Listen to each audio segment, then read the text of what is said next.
வணக்கம் உறவுகளே, happy new year. எல்லாரும் எப்படி இருக்கீங்க? நியூ இயர் கேர்ஃபுல்லாக பார்த்து செலிப்ரேட் பண்ணுங்க. வெளியில் போகிறவங்க பார்த்து போங்க. விஷஸ் மட்டும் இருந்தால் என்ன ஸ்பெஷல்? பின்னாடியே என் குட்டீஸும் விஷஸ் பண்ணுறாங்க பாருங்க.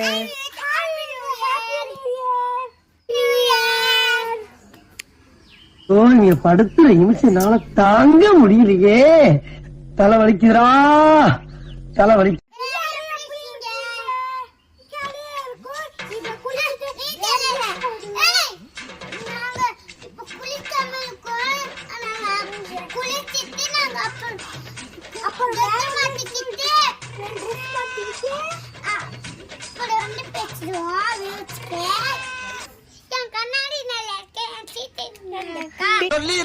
சொல்லுங்க.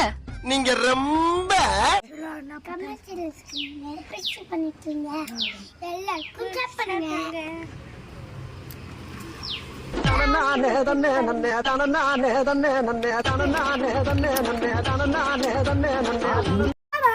பாய்.